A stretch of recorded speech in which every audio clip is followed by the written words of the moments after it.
El día de hoy vamos a retomar el ejercicio que quedó pendiente en la última clase, que trataba sobre dos objetos que se encuentran unidos a través de una cuerda. Un primer objeto, vamos a llamarlo A, se encuentra colocado en una mesa, en una superficie horizontal, mientras que el cuerpo B se encuentra suspendido con la ayuda de una polea. Y nos preguntan en este caso si bueno, nos plantean dos situaciones. En la situación A, nos preguntan sobre las masas o las masas como valor de que debe tener el cuerpo A para que el sistema se quede estático, quede quieto. Y en el inciso B se plantea la situación de este mismo sistema, pero ahora en movimiento con rapidez constante. Bien, entonces la clase pasada ya se había comentado al respecto. De hecho, ya se había mostrado qué forma tendrán los diagramas de cuerpo libre para cada uno de esos objetos, e incluso ya se habían encontrado las ecuaciones para cada uno de estos objetos. Así que, por ejemplo, en este caso, les estoy mostrando lo que serían las ecuaciones para el bloque A, la ecuación 1 y la ecuación 2, y para el bloque B tendremos esta otra ecuación.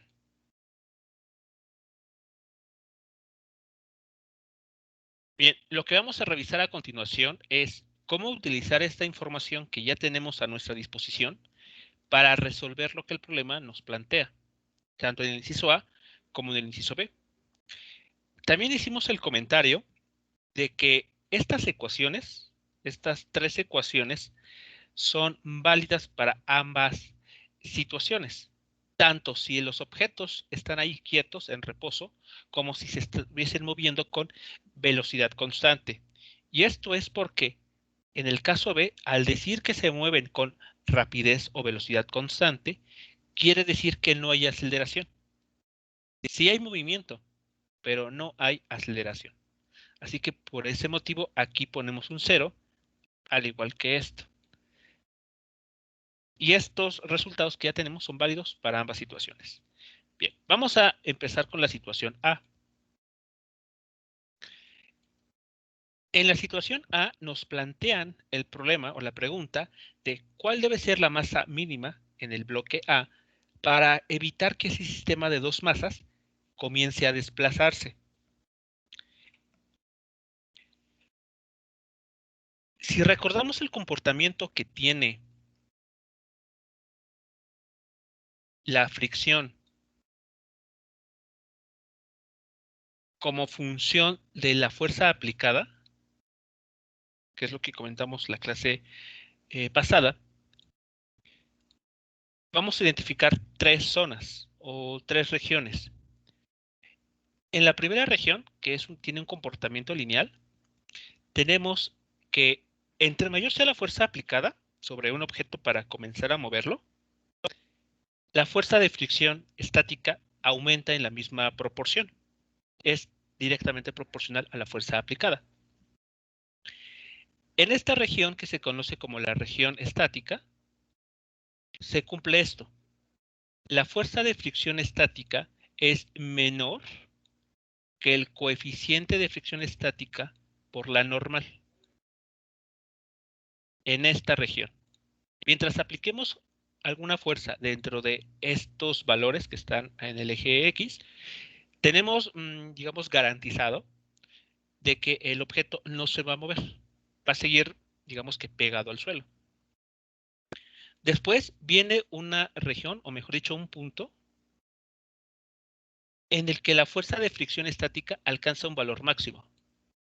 Fuerza de fricción estática es máxima. Ya no va a poder crecer. Decimos ahí que el objeto está a punto de desplazarse. Y en ese caso, la fuerza de fricción máxima es igual a el coeficiente de fricción estática por la normal. Vean el sutil cambio que hay entre esta primera región y este punto. Aquí hay un signo de desigualdad, aquí hay un signo de igualdad.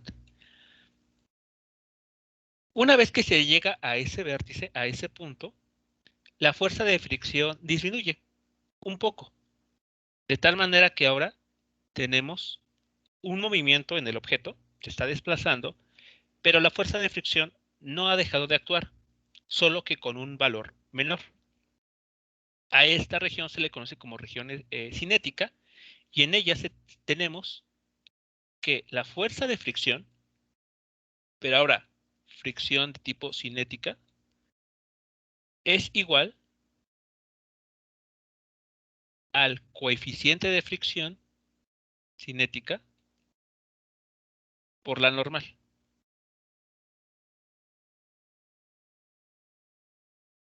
Así que en el inciso A, para esta pregunta, ¿en qué región o en qué punto deberíamos trabajar?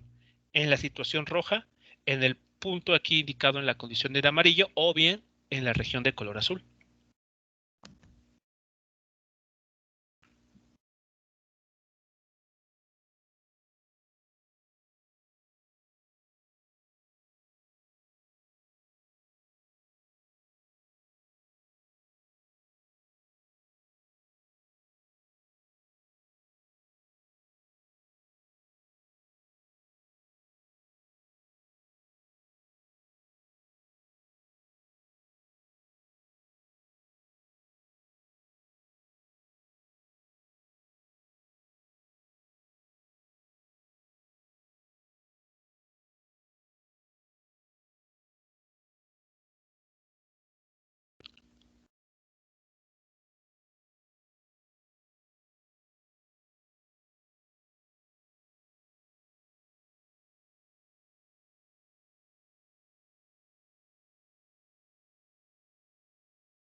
¿Cuál fue la pregunta, profe?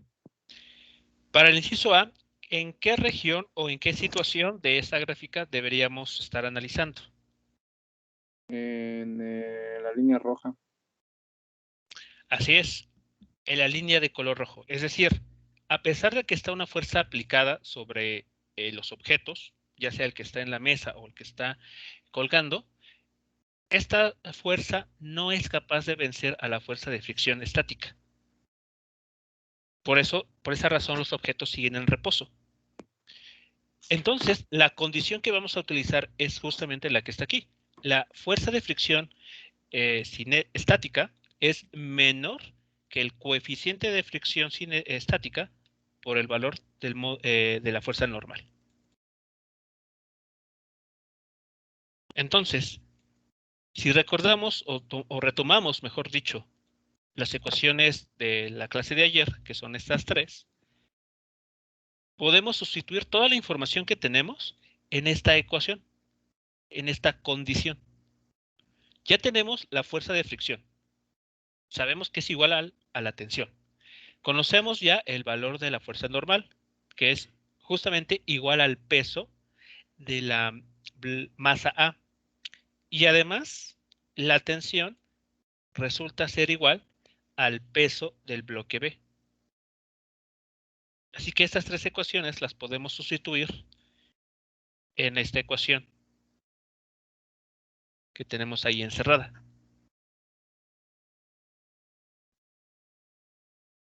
Así que voy a seguir con los cálculos.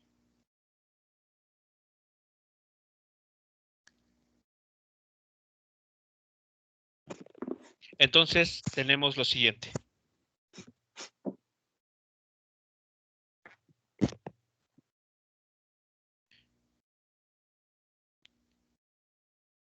Vean, estamos en esta condición, ¿cierto? Esa es la condición que tenemos que trabajar. La fuerza de fricción estática tiene que ser menor a esta cantidad. Sustituyendo la información que tenemos arriba, lo que se sigue es lo siguiente.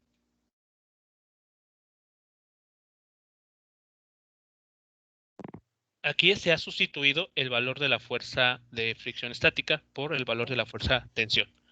Aquí la normal por lo que equivale. El peso del bloque A. Y ahí está. ¿Qué es lo siguiente que podemos hacer?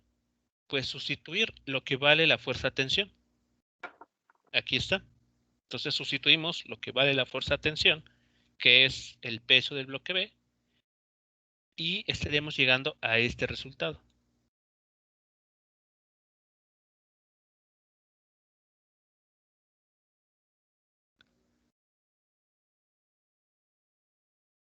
Llegamos a una desigualdad en la que la incógnita que deseamos conocer, pues está aquí, así que basta con despejar de esta desigualdad y encontramos esto. La masa del bloque A tiene que ser mayor que el cociente entre el bloque B y el coeficiente de fricción estática. El bloque B tiene una masa de 2 kilogramos y el coeficiente de fricción estática vale 0.4.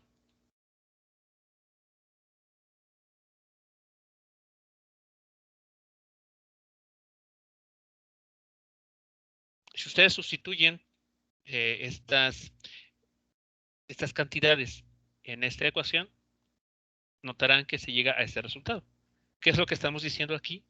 Que la menor masa que podemos considerar para el bloque A o la masa A es de 5 kilogramos.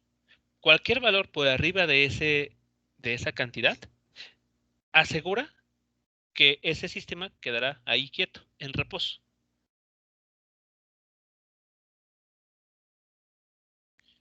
¿Alguna pregunta o comentario sobre esta parte?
Yo tengo duda, profe.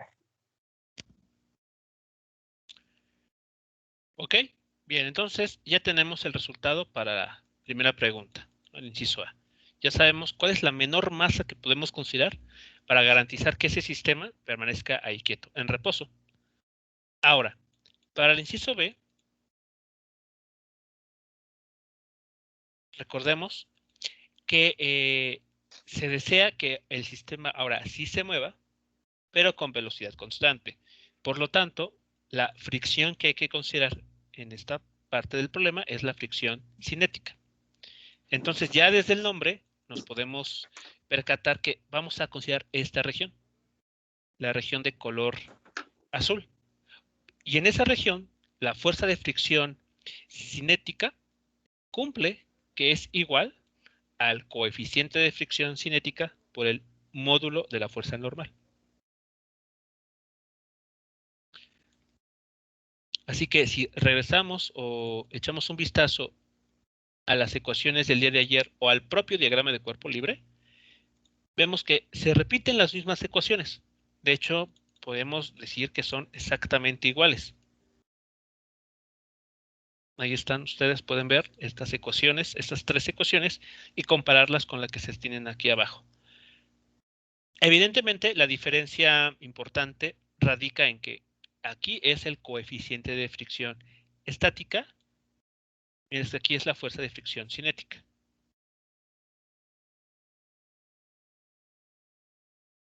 Parece algo, una diferencia simple, pero como veremos a continuación en el cálculo, pues sí es importante recalcar esa diferencia, no confundirnos en si estamos considerando el caso estático o si estamos considerando el caso con movimiento.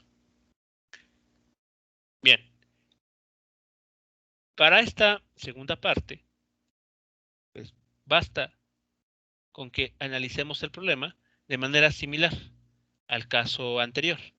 Es decir, partimos de esta ecuación, la que relaciona la fuerza de fricción con el coeficiente y la fuerza normal.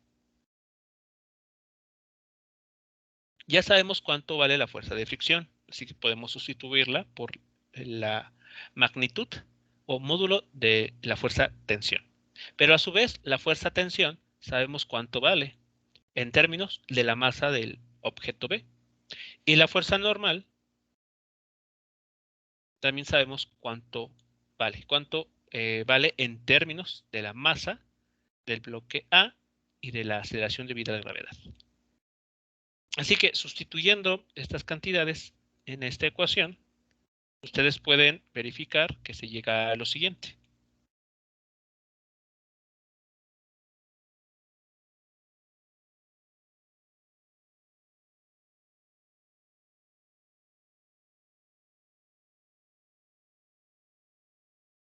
A diferencia del caso anterior, aquí no hay un signo de desigualdad. Todo es un signo de igualdad.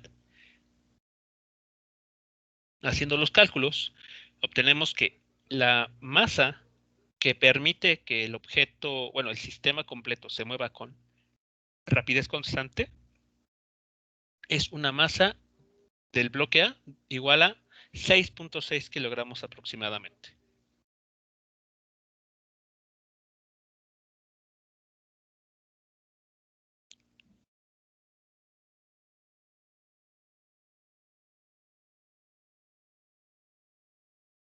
Bien, preguntas o comentarios sobre esta última parte del ejercicio.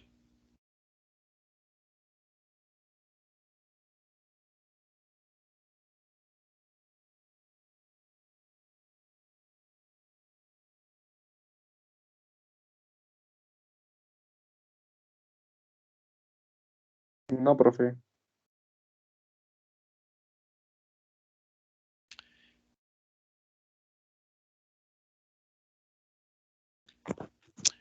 Bien, pues entonces, con eso estaríamos terminando ese ejercicio. Ya estaríamos resolviendo para cada caso el valor de la masa que, que permite cada situación que el problema plantea.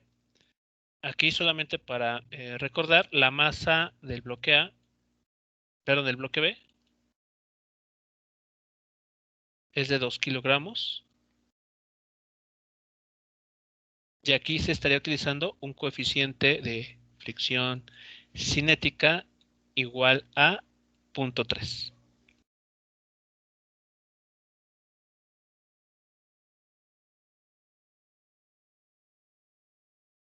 Y de ahí, bueno, el valor numérico de la masa A.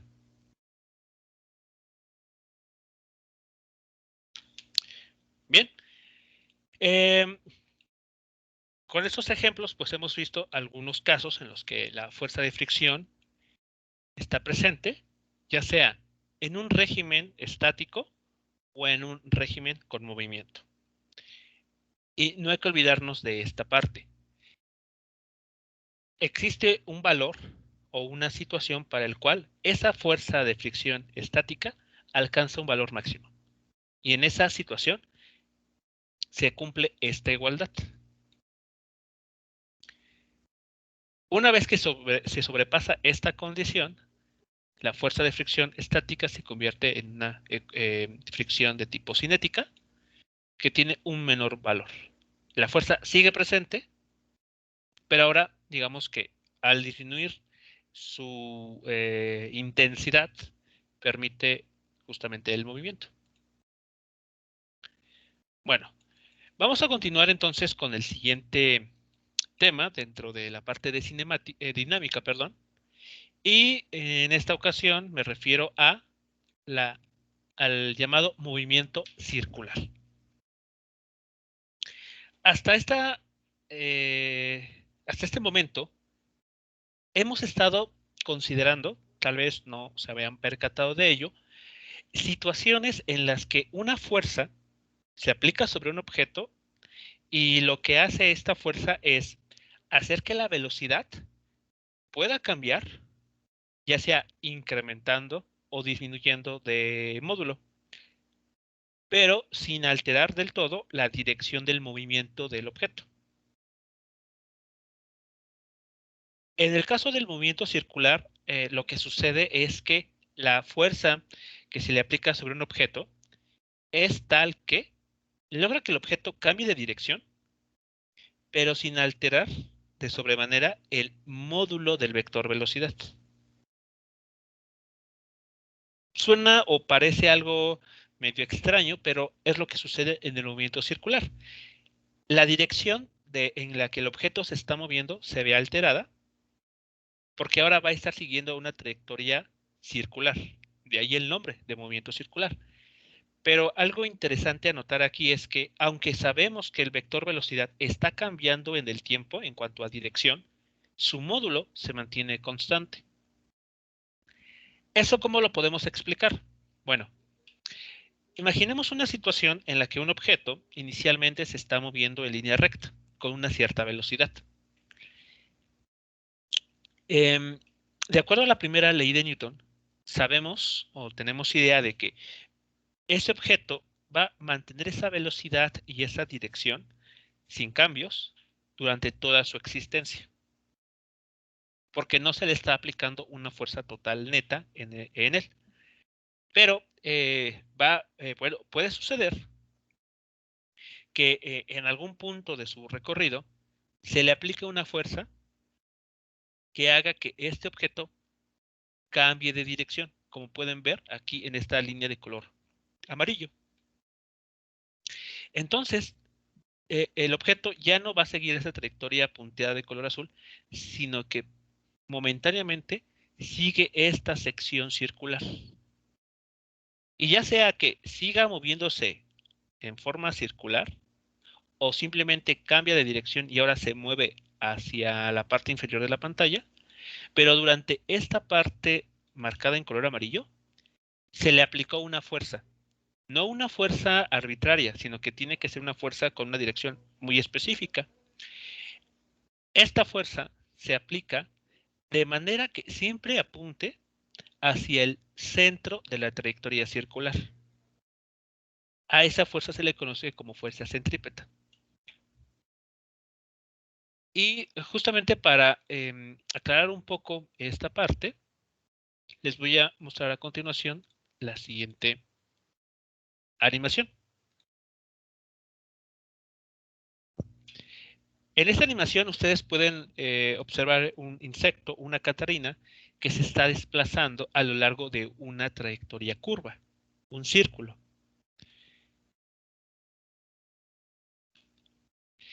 En el panel que tenemos a mano derecha, tenemos el vector posición. Esta flecha de color azul, que se nota aquí en la pantalla, nos está ubicando a la catarina o al insecto respecto al origen, perdón, respecto al centro del círculo.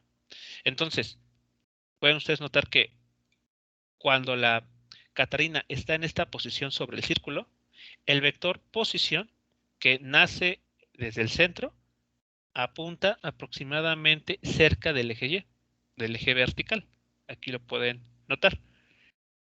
Si esta catarina sigue avanzando, y ahora la ubicamos en este punto, pueden ver que el vector de posición está dirigido hacia la izquierda. Porque si estamos partiendo del centro de este círculo, la catarina se encuentra justamente hacia la izquierda de ese centro. Si dejamos que esto avance y ahora, por ejemplo, congelamos aquí la imagen, pueden ver que ahora el vector de posición apunta hacia abajo, porque pues justamente la catarina se encuentra por debajo o hacia el sur del centro de esta circunferencia. Y entonces, bueno, conforme sigue avanzando, pueden ver que el vector posición pues está dando vueltas, está rotando. Pero ahora notemos lo que sucede con el vector velocidad. El vector velocidad para este tipo de movimiento va a estar cambiando porque, notemos aquí, si congelamos la imagen en esta situación, podrán ustedes notar que el vector velocidad, que es la flecha de color verde, está apuntando, digamos que sobre el eje Y, en dirección norte. Pero conforme avanza la Catarina, puede notar que el vector velocidad ha cambiado de dirección. Ahora estaría apuntando, digamos que en el segundo cuadrante, si tomamos un sistema de referencia sobre la Catarina. Ahora, por ejemplo, si congelamos la imagen aquí, pueden ver que el vector velocidad está apuntando hacia la izquierda, es decir, hacia el oeste. Si seguimos que su avance, por ejemplo, ahora apunta hacia el sur. Así que en el movimiento circular, el vector velocidad no va a tener una dirección constante. Va a estar cambiando todo el tiempo. Así que eso es el resultado de que se le aplique a esta Catarina o a algún otro objeto que se esté moviendo en un círculo una fuerza llamada centrípeta. ¿Hasta aquí alguna pregunta o comentario sobre lo mostrado?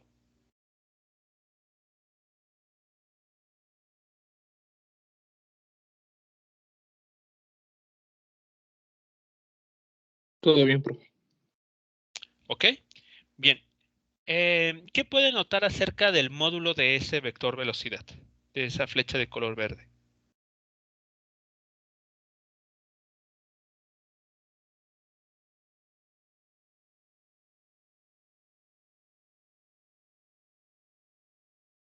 Que es constante, pero nada más cambia de dirección. El módulo de ese vector velocidad no presenta cambios. Si podemos ver ahí, seguir en todo momento esa flecha de color verde, en efecto veremos que no se mantiene constante. El módulo se mantiene constante. Ahora, ¿cuál va a ser el comportamiento de la aceleración en este problema o en esta situación? Bueno, ahora en color rosa, ustedes pueden ver cómo se comporta la aceleración. Pueden ver que sin importar en qué lugar sobre el círculo se ubique el insecto, el vector de aceleración siempre va a estar apuntando hacia el centro del círculo, el cual voy a ubicar con ayuda del cursor. Entonces, ahí estoy dejando el cursor aproximadamente en el centro de ese círculo. Y pueden notar que el vector de aceleración siempre está apuntando hacia el cursor.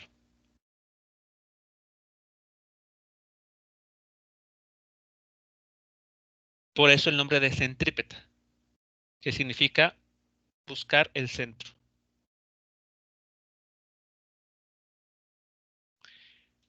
Ahora, si mostramos los dos vectores que estamos, de los que hemos hablado, podemos notar algo. El vector aceleración y el vector velocidad siempre son ortogonales. Pueden ver que sin importar en dónde estemos en el círculo, esos dos vectores siempre están a 90 grados entre sí. Esto es algo también muy importante a tomar en cuenta a la hora de analizar este tipo de movimiento. Siempre se van a mantener ortogonales uno respecto al otro.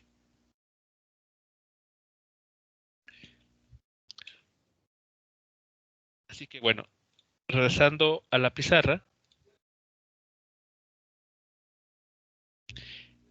eso es lo que estaría pasando entonces.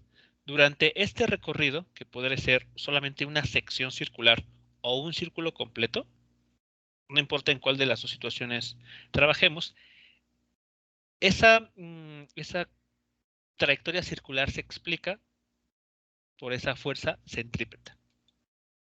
Esa fuerza centrípeta es la responsable de que un objeto que inicialmente puede ir en línea recta comience a dar vueltas alrededor de un punto central.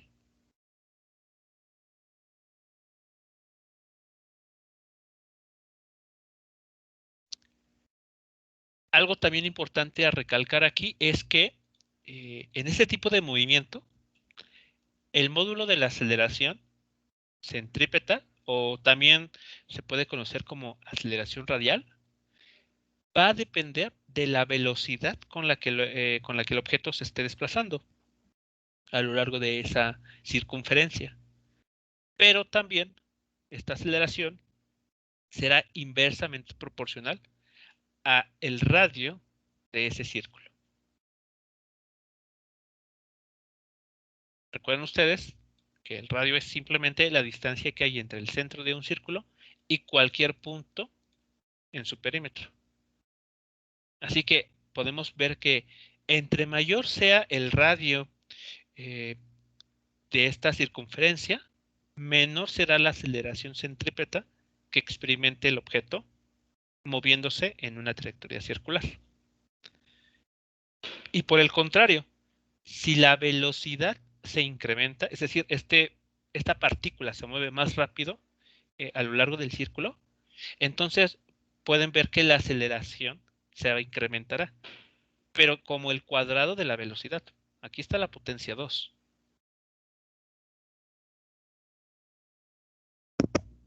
Así que bueno, esto es lo que estaría pasando en ese tipo de movimiento. Un detalle importante también a retomar aquí es lo que se conoce como el periodo. El periodo, denotado con la letra T mayúscula, generalmente en la literatura, nos permite conocer el tiempo que le toma a una partícula en estas condiciones poder completar una vuelta completa. Es decir, recorrer 2 pi radianes. ¿De acuerdo? Entonces, ese tiempo, llamado periodo, se puede relacionar con la velocidad de esta manera. Nótese lo que se tiene aquí. La velocidad con la que el objeto esté dando vueltas. Bueno, el módulo de la velocidad por el tiempo es igual a 2πr. 2πr les suena familiar. ¿Identifican de qué estaríamos hablando aquí?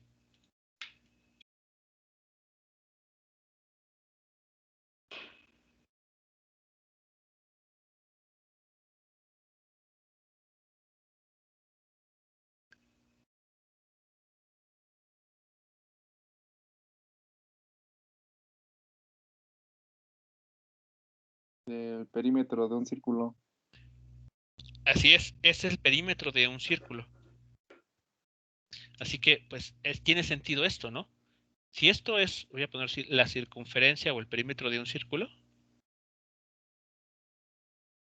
recordando lo que es el periodo, es el tiempo que le toma a una partícula dar una vuelta completa en esa circunferencia. Entonces tiene sentido que la velocidad por el tiempo sea igual a la circunferencia, al perímetro del círculo. Entonces, despejando de aquí, de esta ecuación, encontramos que el periodo se puede calcular de esta manera. Si conocemos el radio de ese círculo y la velocidad con la que una partícula está dando vueltas, el periodo se calcula de esta manera muy directa.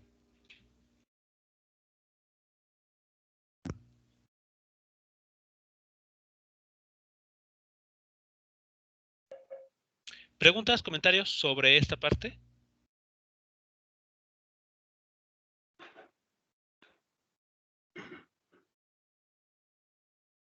No, profe.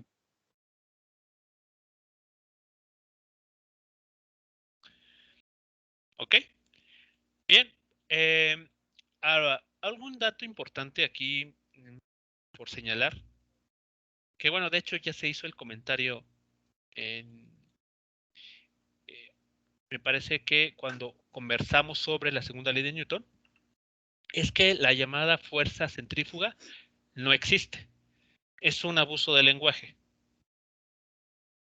Cuando nosotros estamos viajando como pasajeros en un automóvil en los asientos traseros y, por ejemplo, no traemos el cinturón de seguridad y ese vehículo en el cual estamos viajando da una vuelta así de sin avisar, es común que experimentemos la sensación de que somos empujados o jalados en la dirección opuesta en la que ese vehículo ha girado. Y bueno, eso se solía atribuir a una fuerza llamada centrífuga. Sin embargo, resulta que esa mal llamada fuerza no existe. Es simplemente nuestro cuerpo, la inercia del cuerpo manifestándose. La inercia, recordemos, es la propiedad que tienen todos los objetos con materia a, a mantener la dirección de movimiento que están llevando. O también visto de otra manera, es una resistencia natural que tienen los objetos a modificar su estado de movimiento. Entonces, cuando uno está viajando en línea recta dentro del vehículo, pues esa es su dirección de movimiento, línea recta. El cuerpo intenta mantener esa dirección. Pero cuando el vehículo da un giro, de repente, el cuerpo tarda en reaccionar y por unos segundos avanza en la dirección de la línea recta. Y uno, consciente, bueno, hasta cierto punto consciente de la situación, experimenta esa sensación de que es jalado o lanzado, pero es simplemente la inercia del cuerpo humano. Bueno, entonces, mucho cuidado en lo sucesivo de considerar dentro de un análisis de movimiento circular lo que se conoce en la cultura popular como fuerza centrífuga. Esa fuerza, repito, no existe. La fuerza, habíamos comentado, es el resultado de una interacción. Entonces, en ese ejemplo que les estoy aquí indicando, como tal no hay nada, no hay ningún agente externo a nosotros que esté aplicando dicha interacción. Por lo tanto, no existe tal fuerza. Otro detalle importante a mencionar del movimiento circular es que como la velocidad siempre es tangente a la trayectoria circular, como lo vimos en la animación con el insecto, resulta que si la fuerza centrípeta desaparece, o sea, se deja de aplicar, ese objeto que inicialmente estaba pues dando vueltas, se separa de la trayectoria circular, pero lo hace de forma tangencial, como vemos aquí en la figura. Esta pelotita naranja estaría dando vueltas. Y en este caso está atada con ayuda de una cuerda. Entonces, mientras que esa cuerda esté presente, esté tensa, se estará ejerciendo una fuerza centrípeta sobre esa pelotita. Pero como aquí en la figura se menciona, si de repente esa cuerda se rompe, entonces la pelota saldrá disparada de esta manera. Vean ustedes, de forma tangencial a la trayectoria curva. Jamás encontraremos que se mueva de esta manera, o así, o de esta otra forma, o incluso así. Estas posibilidades de los vectores sin color amarillo no van a ocurrir. Siempre se va a separar de la trayectoria circular de forma tangencial.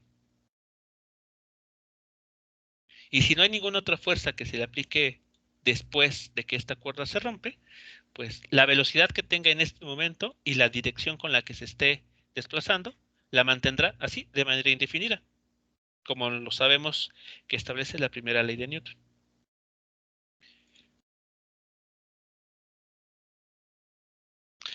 Hasta aquí, preguntas, comentarios sobre lo indicado.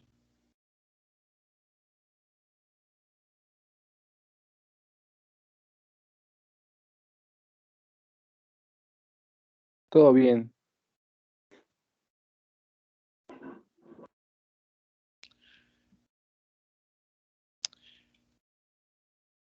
De acuerdo. Entonces, ahora veremos el primer ejemplo para este tipo de movimiento. El ejercicio trata sobre el llamado péndulo cónico. El péndulo cónico, como vemos en la figura, está conformado por una pequeña masa que es atada con la ayuda de una cuerda hacia un punto por arriba de la masa, que puede ser, por ejemplo, el techo. Entonces aquí está el techo, y ahí la cuerda es atada, se mantiene fija en esa posición, pero el otro extremo es colocado sobre la pequeña masa M. Entonces, a continuación, esta pequeña masa M se pone a girar alrededor de este círculo que se muestra ahí en líneas punteadas. El problema, como nos menciona, la masa M está suspendida con la ayuda de una cuerda de longitud L, gira en un círculo de radio R igual a L por el seno del ángulo θ, donde el ángulo θ que aquí nos menciona, podemos ver en la figura, es el ángulo que se forma entre la cuerda, que es esta línea inclinada, y la vertical, esta línea punteada de color negro. Bueno, con esta información nos preguntan lo siguiente. ¿Qué dirección tiene la aceleración de la pelota y qué causa esta aceleración? Y segundo, nos piden determinar la rapidez y el periodo, que es el tiempo requerido por esta pelota para completar una revolución, en términos de la longitud de la cuerda, del ángulo que está formando la cuerda con la vertical y la aceleración debida a la gravedad.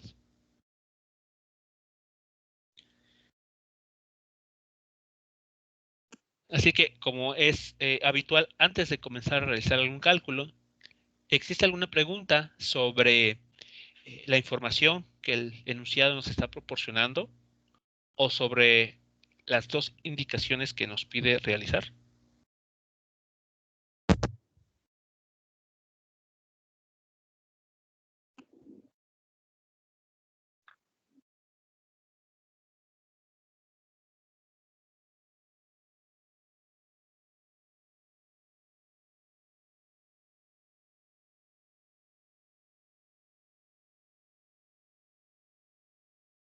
Todo bien, profe.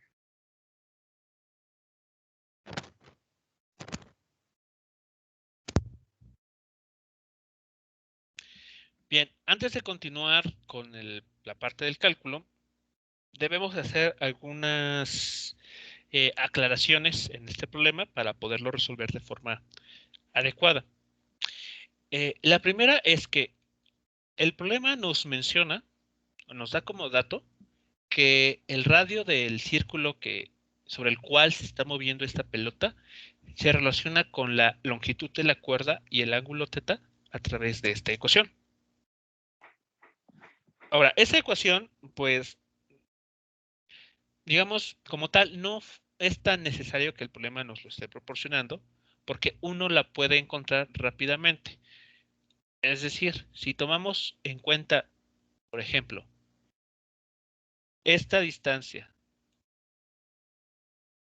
el radio y la longitud de la cuerda, podemos notar que el radio está coincidiendo con el cateto opuesto en este triángulo rectángulo que se acaba de mostrar en color rojo. Entonces, como R, que es el radio, está fungiendo el papel de cateto opuesto, sabemos que este cateto está relacionado directamente con el seno del ángulo en cuestión. Así que, aunque el problema no nos hubiera dado esa información, no es tan difícil llegar a esta relación. Solamente es cuestión de identificar el triángulo rectángulo y aplicar, pues, razones trigonométricas básicas. Otra situación importante es la siguiente. El problema nos menciona un ángulo que es el que está formando la cuerda que sostiene esta masa y la vertical. Sin embargo, si recordamos qué es el diagrama de cuerpo libre, sabemos que este es un esquema que se construye para analizar las fuerzas de un objeto o que están siendo aplicadas sobre ese objeto. Entonces, Si el problema nos pidiera analizar las fuerzas que están actuando en el punto en el que la cuerda está unida al techo, por ejemplo, este ángulo que aquí está dando en el problema sería el adecuado, sería una información útil. ¿De acuerdo? Repito, si el problema nos pidiera analizar lo que ocurre en ese punto. Vean que el ángulo queda perfectamente incluido en un diagrama de cuerpo libre sobre este lugar, sobre este sitio. Pero realmente no es lo que debemos de tomar en cuenta aquí. De hecho, pues el problema nos menciona, nos pregunta acerca de la velocidad, el periodo y la aceleración de la pelota. Así que eso nos sugiere que el objeto que hay que estudiar, el objeto bajo estudio, es la pelotita.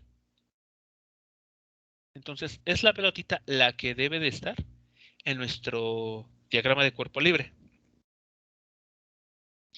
Y como podemos notar, el ángulo θ pues está, digamos, dibujado de manera independiente, un tanto independiente a lo que será nuestro diagrama de cuerpo libre.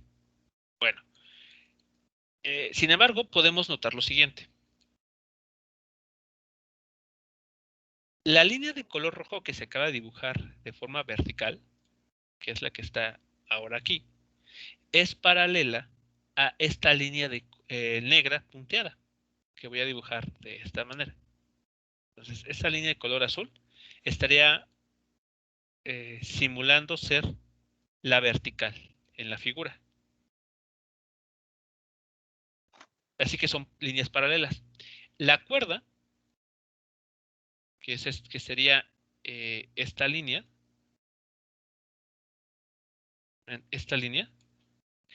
está cortando a ambas líneas paralelas, así.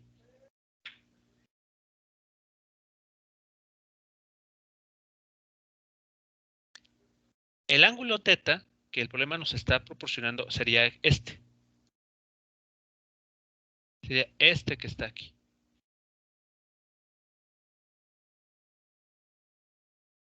Pero si recordamos geometría, estamos en este caso hablando de lo que se conoce como un ángulo alterno interno.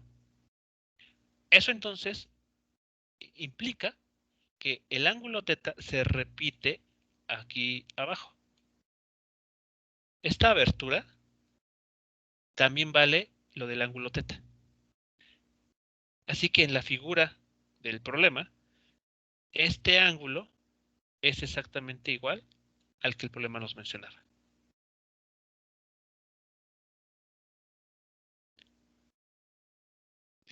¿Preguntas o comentarios sobre esta parte?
Bien, pues esa es la información previa que necesitamos considerar para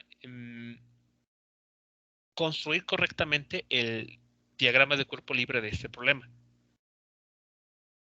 Así que bueno, en algunos ejercicios o en algunos ciertos problemas, antes de construir como tal el diagrama de cuerpo libre, debemos de analizar un poco más la figura que nos pueden estar proporcionando para ver si podemos ahí encontrar un poco más de información.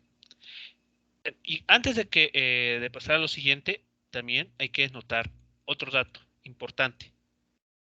En este caso, para esta situación, la aceleración que va a estar experimentando esta masa por estar girando en una circunferencia, ¿qué dirección tendrá?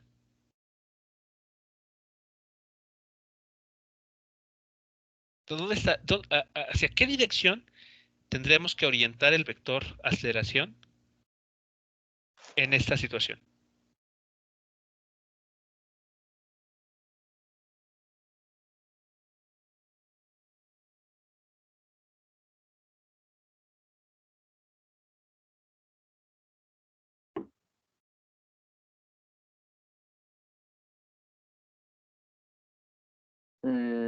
Hacia el centro, ¿no?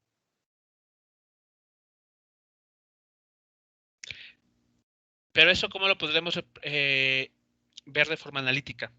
Es decir, sí, está, como sabemos, la aceleración centrípeta siempre está apuntando hacia el centro. ¿Y aquí cómo lo podemos representar? ¿Qué dirección específica deberíamos considerar?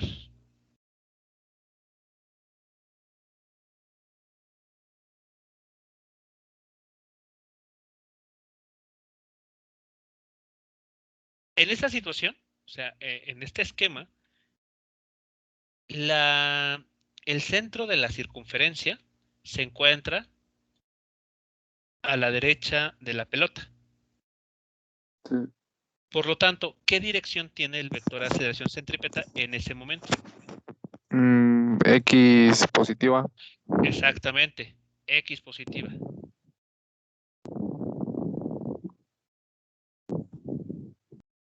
La aceleración centrípeta tiene dirección X positiva. Eso es importante porque, bueno, aquí el problema nos dio esta figura. Es con la que estamos trabajando. Pero puede haber ocasiones en las que la figura que se les proporcione tenga esta orientación.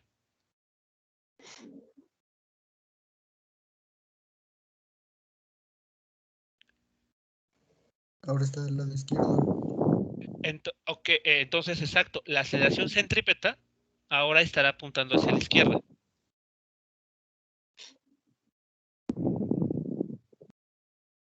Así que es muy importante que cuando uno considera el movimiento circular, sea congruente con la figura que se le está proporcionando, que tengamos incluso hasta cuidado.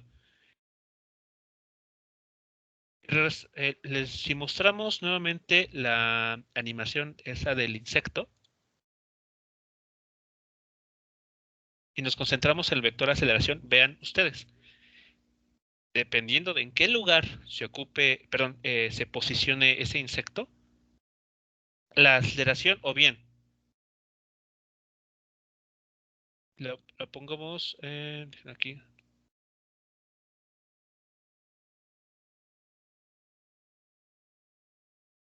Por ejemplo, aquí, la aceleración centrípeta apunta hacia abajo. Digamos, sería hacia el eje Y negativo. Pero si consideramos la siguiente imagen, por ejemplo, la siguiente situación, el vector de aceleración apunta, digamos que hacia el primer cuadrante.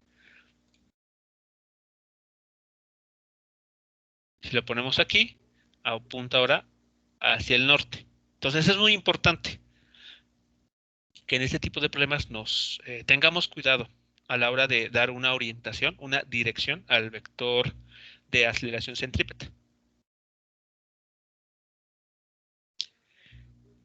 Algunos ejemplos típicos o problemas que ustedes pueden encontrar son, por ejemplo, el de la rueda de la fortuna. La rueda de la fortuna es un sistema en la que las canastillas se están moviendo en forma circular. Entonces, cuando las canastillas están en esta posición, las canastillas, así como las personas dentro de este juego, están experimentando una aceleración, tal vez sin percatarse de ello, hacia la izquierda. pero cuando están en la cima de la rueda de la fortuna, la aceleración que experimentan es hacia abajo. Entonces pueden ver que, pues dependiendo de en qué lugar de la circunferencia nos ubiquemos, será la dirección del vector aceleración.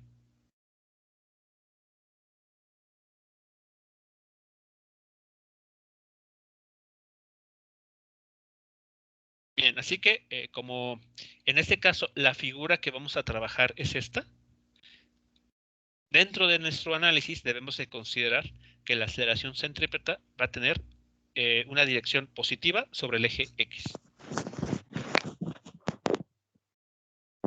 Bien, entonces vamos a continuar con esa parte.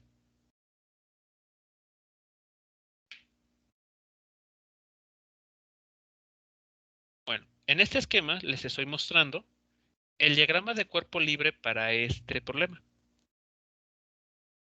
Recordemos, tenemos la fuerza de tensión que apunta hacia arriba, que está de alguna manera pues manteniendo a esa pelota suspendida.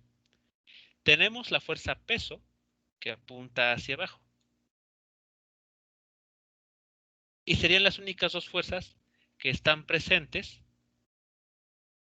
sobre esa pelota cuando está dando ese recorrido en forma circular. Así que son las únicas dos fuerzas que hemos incluido en este diagrama de cuerpo libre. Ahora, un punto importante a la hora de construir las componentes del vector tensión, puesto que como está en el primer cuadrante va a tener dos componentes, es que nosotros comentamos al inicio del tema de vectores que las componentes siempre se van a calcular considerando el ángulo que se forma entre el eje X positivo y el vector. Y esto siempre medido de forma antihoraria. Es decir, que para este vector el ángulo que debemos de considerar es el de 90 grados menos teta. Ese es el ángulo que de alguna manera pues hemos convenido que ese sea el que hay que utilizar para encontrar las componentes de cualquier vector. Bueno, entonces la componente X del vector tensión se va a calcular justamente de esa manera. El módulo del vector por el coseno del ángulo que está formando con el eje X positivo, que como ya se mencionó es 90 grados menos teta. Así que si ustedes desean utilizar este ángulo, es correcto. Ese es el ángulo, 90 grados menos teta. Pero si queremos ser poco económicos, podemos aplicar una identidad trigonométrica para el coseno de la resta de dos ángulos. Si ustedes aplican esa identidad trigonométrica, a lo que llegan es que esta función que está ahí escrita en color amarillo se reduce o se compacta a simplemente ser el seno del ángulo teta.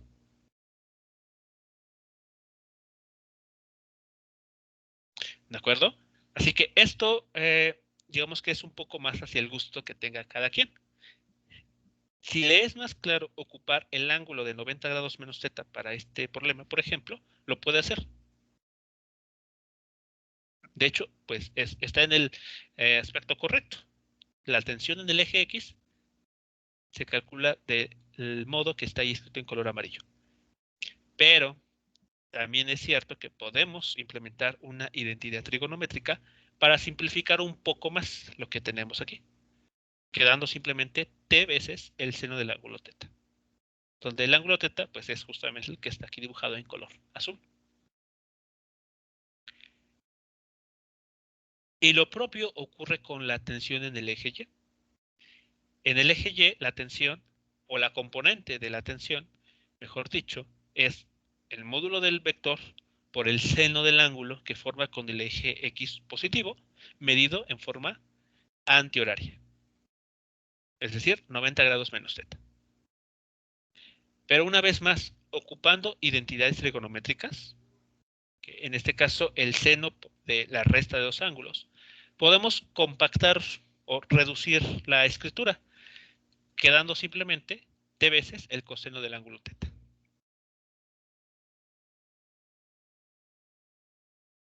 Así que bueno, cualquiera de las dos formas es correcta. Solamente que, bueno, hay que tener pues siempre el cuidado de ser claros a la hora de redactar algún o de resolver algún problema, qué ángulo es el que se está ocupando. ¿Dudas o comentarios con esta parte?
Bien, y al lado tenemos entonces ya resumida la información de esos dos vectores de fuerza con sus correspondientes componentes, como ha sido exactamente lo habitual.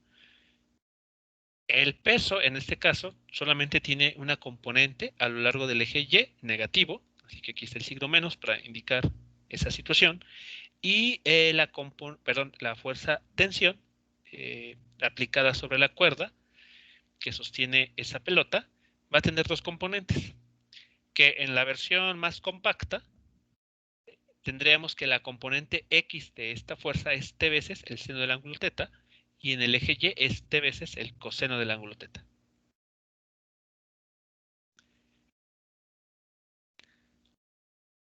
Y ahora, sobre la aceleración que este objeto experimentaría por estar moviéndose en una trayectoria circular, pues como habíamos comentado, para este caso, para esta situación mostrada en la figura, la aceleración centrípeta apunta hacia la derecha. Por esa razón, aquí se ha indicado que tiene dirección positiva y cero en el eje Y. Recordemos que este cero quiere decir, o podemos interpretarlo, como que no hay movimiento en el eje vertical. Esto quiere decir que la pelota no tiene permitido moverse de esta manera.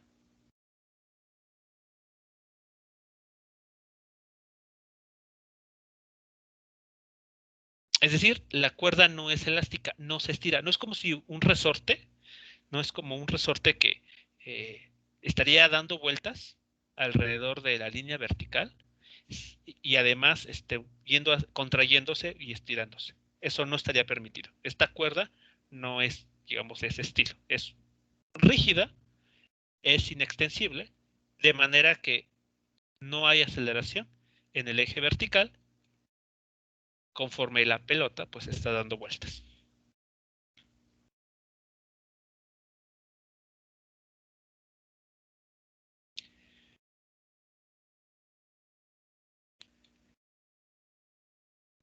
Si el problema nos hubiese mostrado esta imagen, la que tenemos a la derecha, esta otra, entonces los cambios que habría que implementar en esta tabla serían, evidentemente, que la aceleración apunta hacia la izquierda y que la componente X del vector tensión también estaría dirigido en el eje X negativo. Por lo tanto, habría también que agregar un signo menos en esa parte, en esta celda. Repito, esto si el problema nos hubiese dado esta figura para trabajar. Pero bueno, no fue así, así que pues todos estos términos son positivos.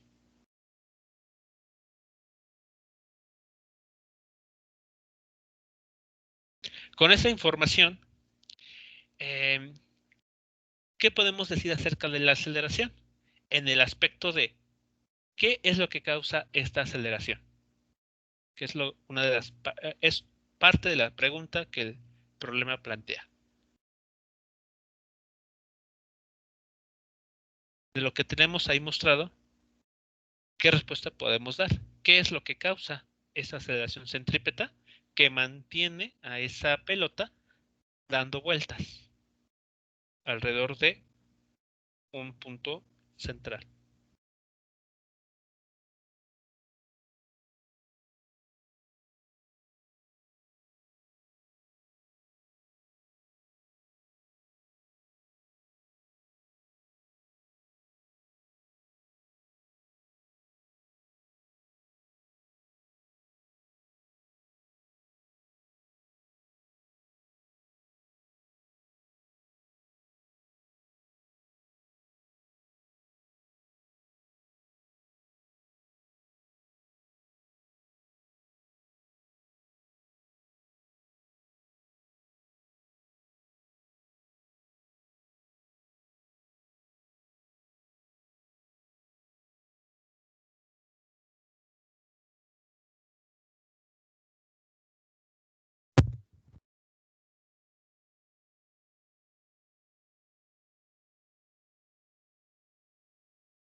¿Puede repetirme la pregunta otra vez, por favor?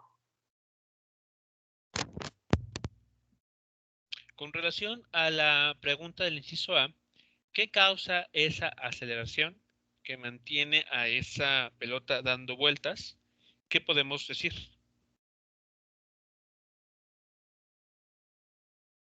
De acuerdo a lo que tenemos, lo que se ha analizado hasta ahora, ¿qué es lo que está causando dicha aceleración? La tensión de la cuerda. Así es, la tensión en la cuerda, o siendo más específicos, la componente X de la tensión es la responsable de esta aceleración centrípeta. O incluso podemos asegurar que esta tensión, perdón, esta componente es la fuerza centrípeta, no la fuerza de tensión en su totalidad, simplemente su componente X.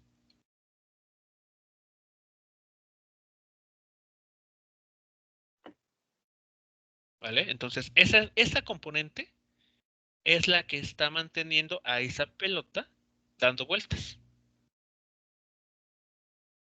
Esa es la fuerza centrípeta. Así que bueno, en este caso, bueno, esto último sirve para hacer el señalamiento de que la fuerza centrípeta no tiene que ser una fuerza nueva. Puede ser, como ven, una fuerza de tensión, puede ser incluso una fuerza, veremos en el siguiente ejercicio, puede ser la fuerza normal o una componente de la fuerza normal, o incluso la fuerza, o alguna otra fuerza que ya hayamos visto que juegue el papel de la fuerza centrípeta.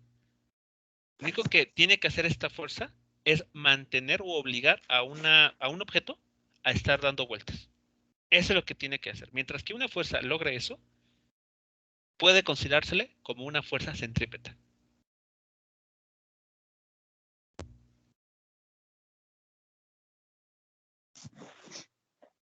¿Vale? Entonces, dentro de la respuesta que podemos ofrecer, podemos argumentar lo siguiente.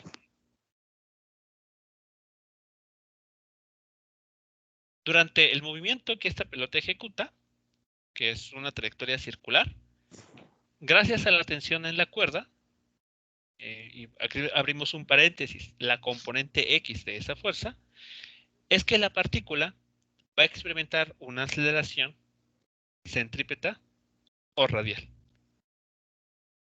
Esa es la fuerza responsable. Si la cuerda se rompe, ya no hay tensión y por lo tanto este término se hace cero.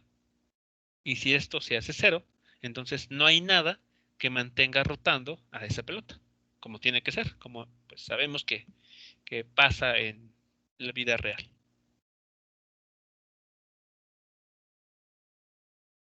¿Alguna pregunta, comentario sobre esta primera parte del ejercicio?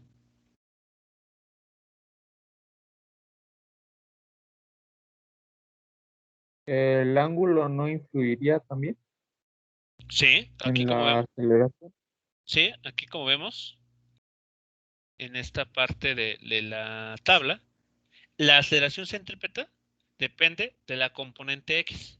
Entonces, y la componente X de la tensión a su vez depende del ángulo.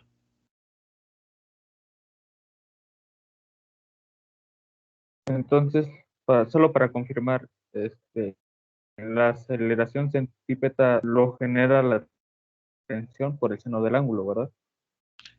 Sí, es decir, la componente X de la fuerza tensión. Ok, gracias. ¿Sí, nada?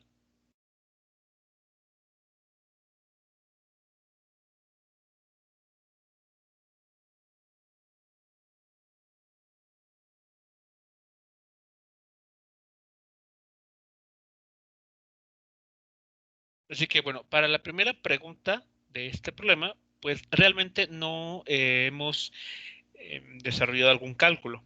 Simplemente basta con analizar las sumas de fuerzas y la tabla en todo caso para poder pues, llegar a una respuesta. Ahora, en la respuesta que aquí se menciona, nótese que decimos que la aceleración está apuntando al interior del círculo. Esto se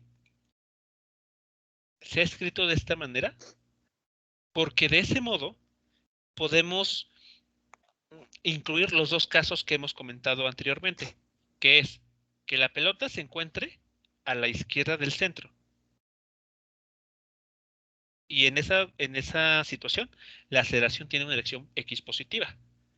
Pero si la pelota se encontrara ahora hacia la derecha del centro, entonces la aceleración, como vemos, apuntaría hacia la izquierda. Entonces, pues decir, dar por ejemplo una respuesta, algo como la aceleración va a tener una dirección X positiva, pues no estaría del todo mal, pero sería muy restrictiva porque estaríamos asumiendo que solamente es este caso, el de la imagen del problema.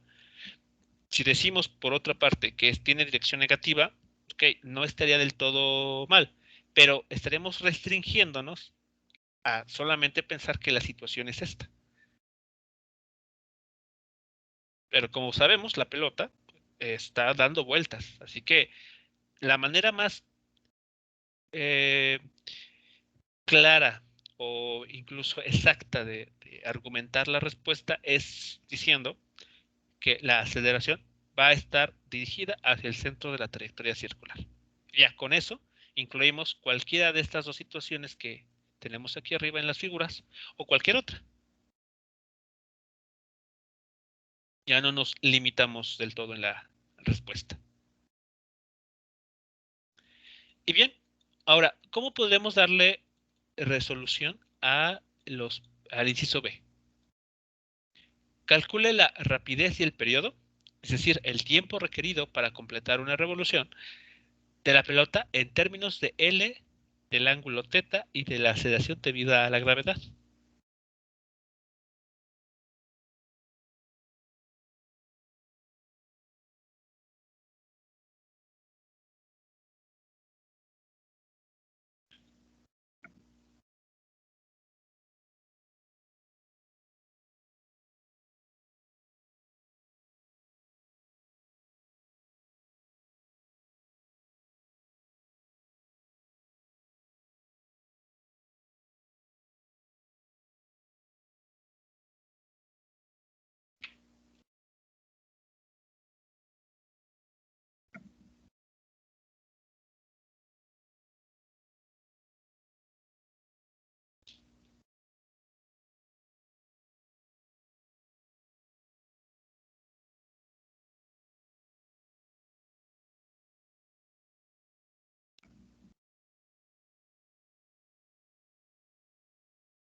Bien, para darle respuesta a esa pregunta, lo que podemos considerar pues son las ecuaciones que surgen de la tabla que tenemos aquí arriba.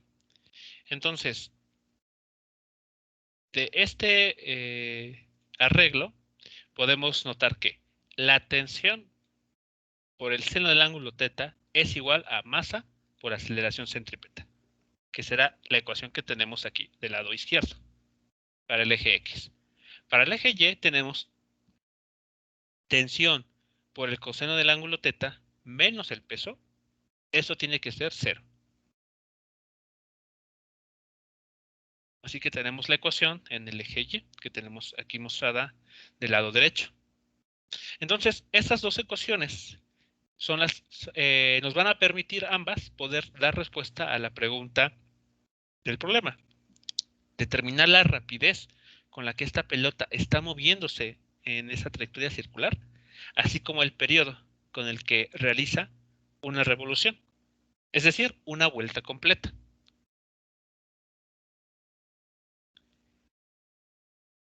De las ecuaciones anteriores, bueno, la primera línea de ecuación, podemos obtener directamente el valor de la aceleración centrípeta, que llamaremos ecuación 1, y la expresión para la tensión, en términos de la masa de la pelota, la aceleración debida a la gravedad y el coseno del ángulo que se forma con la vertical.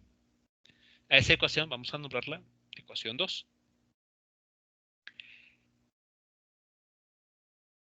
Entonces, de esta pareja de ecuaciones, podemos notar que un paso bastante obvio es el de sustituir la expresión para la tensión en la ecuación para la aceleración centrípeta. Y al hacerlo, ¿qué se obtiene? ¿Cuál es el nuevo el resultado que al que se llega si se sustituye la ecuación 2, esto que está aquí, en la ecuación 1?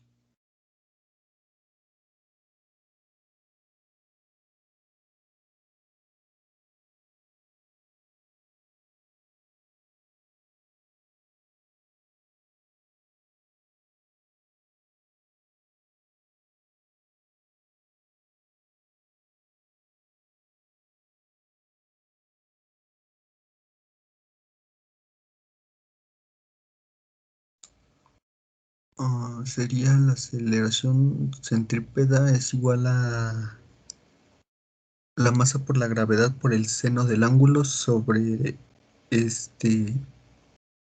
¿La m qué significa? Bueno, ¿Cuál? sobre m por el coseno del ángulo. La M está aquí denotando la masa de esa pelota que está ahí dando vueltas. Entonces la masa por el coseno del ángulo. Ok. ¿Y esa ecuación que se ha mencionado se puede simplificar?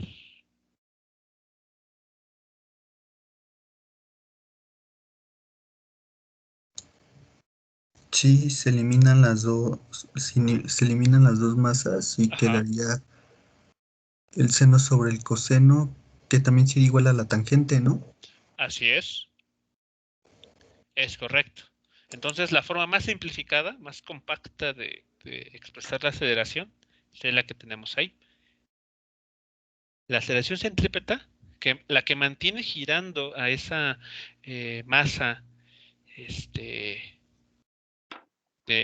a esa pelota alrededor de la trayectoria circular, es proporcional, como ven, a la gravedad, a la aceleración debida a la gravedad. Y también depende de la tangente del ángulo que se forma con la vertical.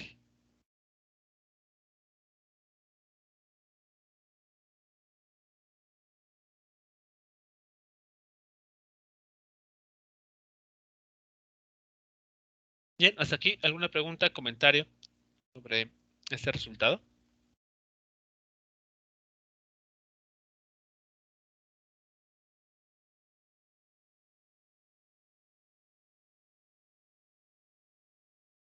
Todo bien, profe. Ok, bien. Ya solo faltaría para este problema encontrar la expresión para la velocidad, porque no hemos acabado. Hemos avanzado, sí, porque ya tenemos el valor de la aceleración centrípeta. Lo que falta por determinar es lo que, bueno, el problema propiamente pide, que es la velocidad con la que la pelota está dando vueltas y el periodo, ¿no? El tiempo que le toma dar o completar una vuelta, es decir, recorrer 2 pi radianes. Pero bueno, eso lo retomamos dentro de unos minutos. Así que, bueno, si por el momento no hay ninguna pregunta, comentario o observación sobre esta primera parte del cálculo, vamos a iniciar un periodo de receso de unos 10 minutos y regresaríamos para resolver ya la parte final de este problema, la velocidad y el periodo.